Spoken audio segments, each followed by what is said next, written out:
welcome to my YouTube channel. This is my first ever video. I'm going to be very rude now about social media. I'm very honest. I've never particularly liked it, and until very recently I was a massive snob about YouTube itself. I saw it as a contributor to our culture of self-absorption, self-obsession, vanity, narcissism, and a way of disconnecting people from actually speaking to each other. I still hate, the sort of Kardashian culture of, you know, me, permanent selfies, all that kind of stuff. That's what I thought all kind of social media was. And that, I will admit, is what I thought YouTube was, somewhere where people went for likes or attention or validation.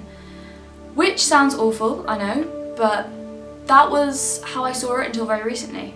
I know this begs the question, if I supposedly hate YouTube so much and social media, why the bloody hell have I started a YouTube channel?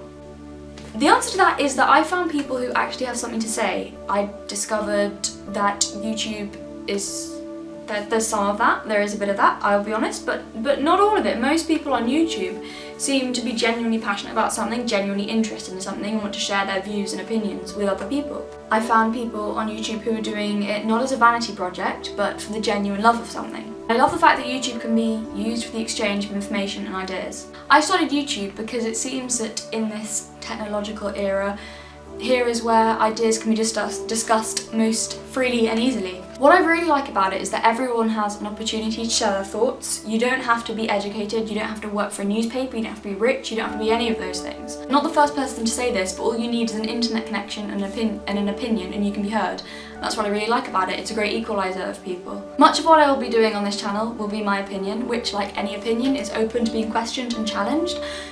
If people disagree with me, that's brilliant, actually. I won't pretend to be unbiased if I'm not, but I can promise that I will never knowingly ignore evidence or truth. I won't lie or use false flattery or mainstream opinions to try and appease people. I will be upfront about who I am and what I believe in. I'll present my ideas and allow people to accept or reject them as they see fit. I will speak the truth as I see it, and if I am wrong or make a mistake, then I will say so.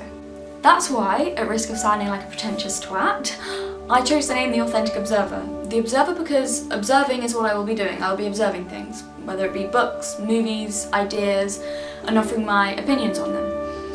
Authentic because I think truth is one of the most important things in the world.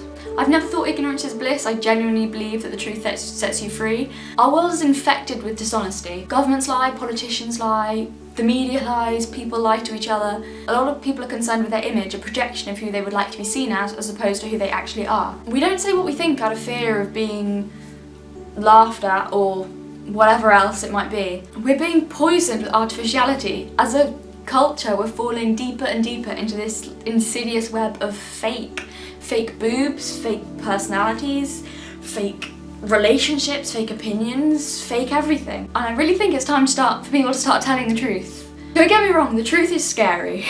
Making this video is one of the most terrifying things I've ever done. I've constantly been asking myself, what if people see me for who I really am and don't like me? What if my opinions are stupid? What if I get no subscribers or views on any of my videos, then I'll look like an idiot? Or perhaps most terrifying of all, what if people I know find this and I'm outed as a failure? It is very difficult not to care about any of that. People always throw that around, you know, don't care what anyone thinks of you, which is easy to say, but actually doing that is really hard. I care about what people think of me, of course I care. Everyone wants to be liked. It is really difficult to get past that and think, some people are going to think my ideas are stupid, some people are going to see me for who I am and not like me, perhaps even everyone. Maybe I will look like an idiot. But I can't ask the world to be truthful if I'm not prepared to do it myself. If I'm outed as a failure or any of those things, I've got to force myself not to care. I've got to force myself to get myself out of the way and realise that this is not about me, it's not about my vanity, it's not about how I come across, it's about ideas that I'm excited to share with people and that I'm excited for them to share with me. Whether it's ideas about books, movies, politics, the various pros and cons of various types of tea, whatever. I originally wanted to start YouTube doing book reviews. I even filmed and edited the BookTube newbie tag, which took ages because technology and I have always had a difficult relationship. But I watched it back and it really didn't feel right. Firstly, booktube is probably not the right category for me because I don't just want to talk about books. And secondly, I started this YouTube channel to talk about my own opinions, to use my own words and my own voice, and following step-by-step questions didn't seem like the best way to start. Please don't misunderstand me, I'm not trying to have a go at anyone who's done the booktube newbie tag. I think it is a great way to start a booktube channel. I just felt like I was being dishonest in doing it, like I was trying to squeeze myself into both a personality and a category that I didn't belong in. I think most people nowadays, or a lot of people, don't trust the traditional media. I certainly don't. They've been caught lying again and again, serving their own interests, more interested in money and ratings than the truth. On platforms like YouTube, I found people, just ordinary people, talking about stuff the media is ignoring, or in some cases actively covering up.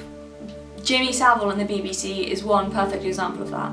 YouTube is somewhere people can take power back for themselves. People can find, criticise and review evidence for themselves unhindered by huge corporations with vested interests breathing down their necks.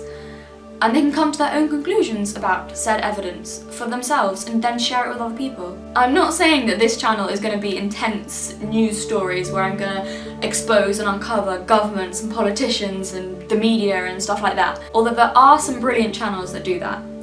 I am not a journalist, but the point that I'm making is that YouTube can be used as a platform for truth. On this channel, I'll be doing mostly book reviews, especially at first, but also movie reviews.